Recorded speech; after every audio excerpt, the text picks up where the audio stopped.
bit since we've seen you. The last time we saw you, unfortunately, it didn't play out like you wanted to, but how are you feeling after that fight? You came into that fight with so much energy, so much enthusiasm, and you seem like you're on another level. Has that continued forward since that fight?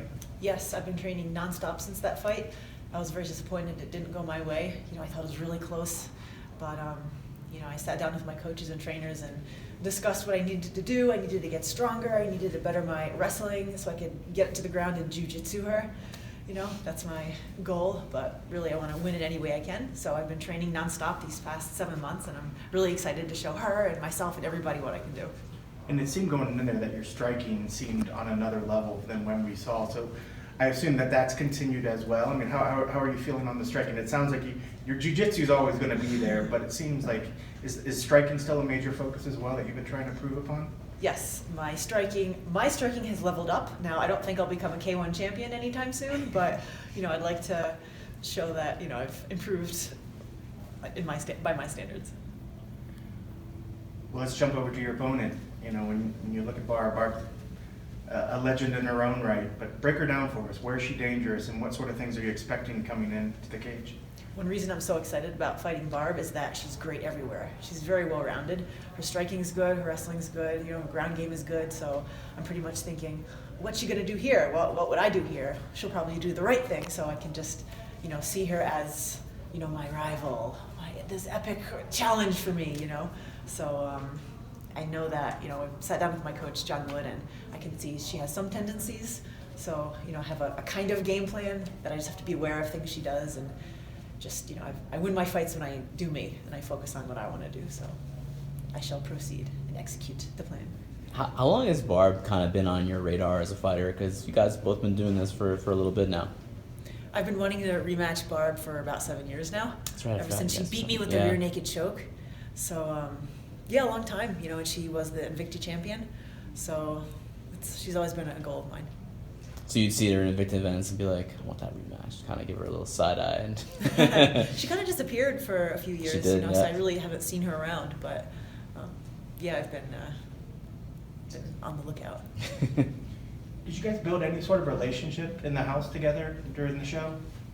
We did chat a bit in the house on Tough 26. We both got up kind of early, so we tended to have breakfast the similar time, and she went swimming and I did my yoga. We chatted a bit, and she recommended a book to me, and so we became friendly. So does that, when you come into a fight, does that maybe take a little bit nerves and pressure off, because it is somebody that is not the boogeyman across the cage, but somebody that you've seen and have some sort of a relationship with? Every opponent feels different. Every fight feels different.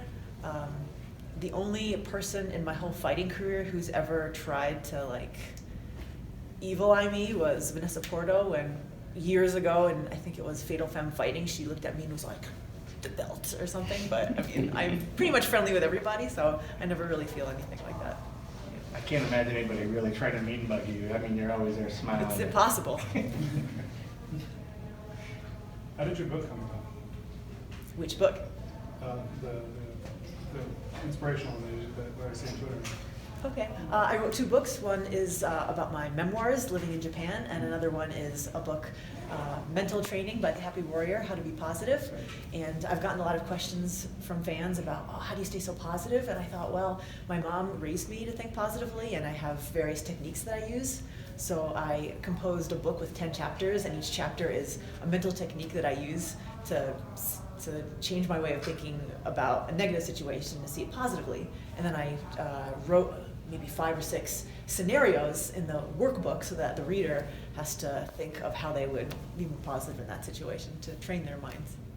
Which one of those would you say helps you the most in fighting, if you had to pick one?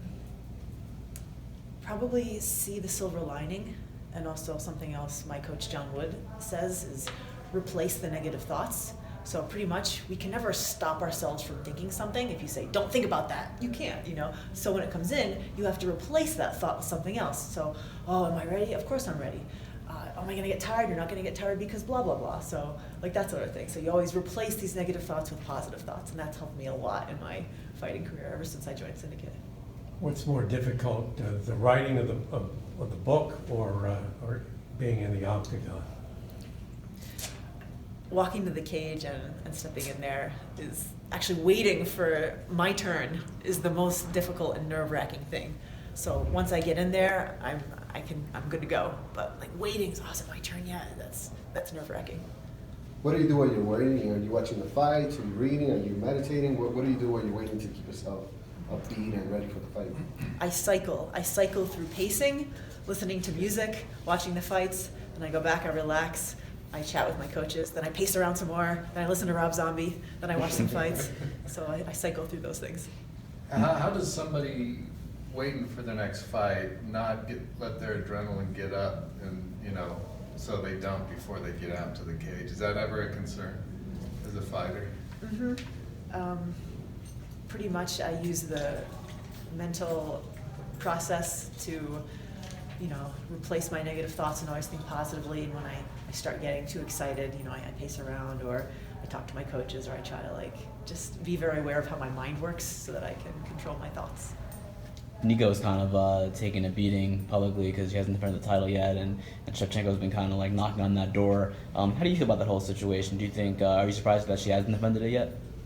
I heard that Nicco had various health problems, and I think she wrote some things about them on Instagram, but it wasn't really public knowledge, so people were just like, where is she? Right. As opposed to that being more explained. And then Shevchenko's doing what she's supposed to do and is trying to be vocal, and it's a show business pretty much, so that's one part of it, but I think it's kind of unfair to hang her up to dry like that, because Nicco is not afraid of anybody. She wants to fight.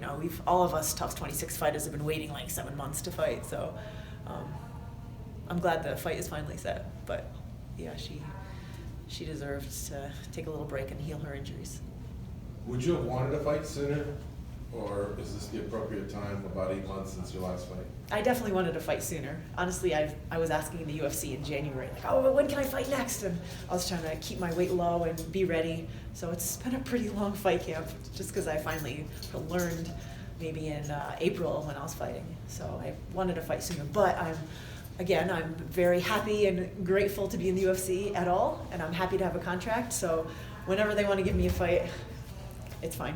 Have they ever told you why? To me, it seems like the women just don't fight as frequently. I see a lot of the women in the UFC complain that they're just waiting, like Angela Hill's been waiting. She finally got a fight. Has anyone ever explained that maybe there's just not enough spaces or any reasoning at all? The UFC works in mysterious ways. I don't know what they're thinking. I'm sure there's reasons. There are reasons, but I don't know. As a fighter, if you have a bad day at work, you don't just go back to work the next day and kind of wash it out and have a good day. You've had to wait 8 months to have your next day at work.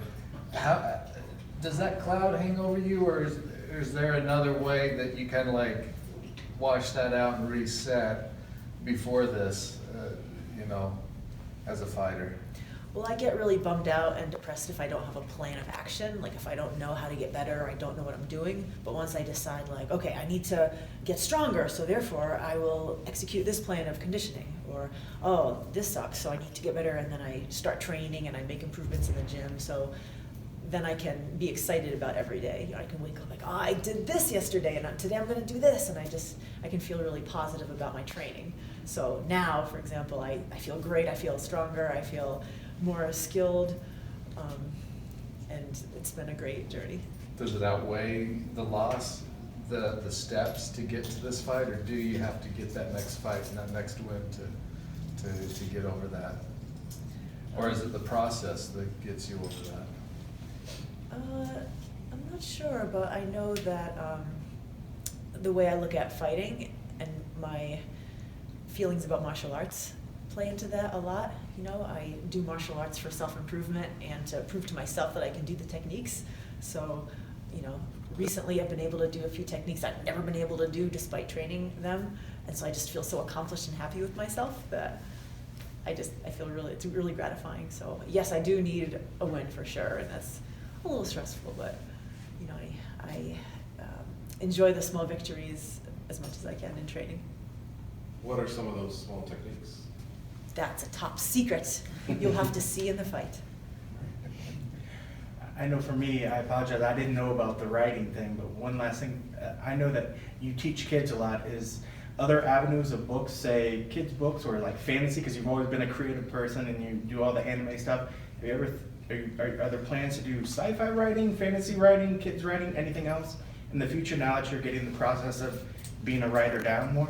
Yes, I have written some fantasy books in my youth. They're not great, so I probably have to edit them. I wrote a kid's book, and I sent it to my mom, and I said, "Mom, what do you think?" She's like, "I don't know, honey, I'll have to think about it." So that kind of bummed me out a little bit. But I need a publisher or somebody who can help me get it out there, you know, like my 2 books I self-published.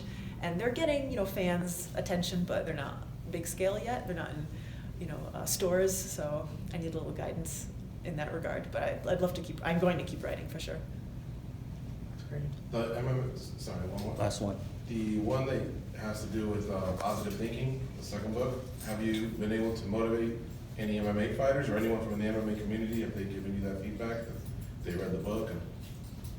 I believe I have gotten a few fighters who bought my book and then gave me positive feedback on it and said that it helped them in their lives. So I'm really happy to hear that kind of feedback. You know, that's one thing that I love about, you know, being a fighter and being in the public eye, is that I can try to say good things and try to influence people in a positive way.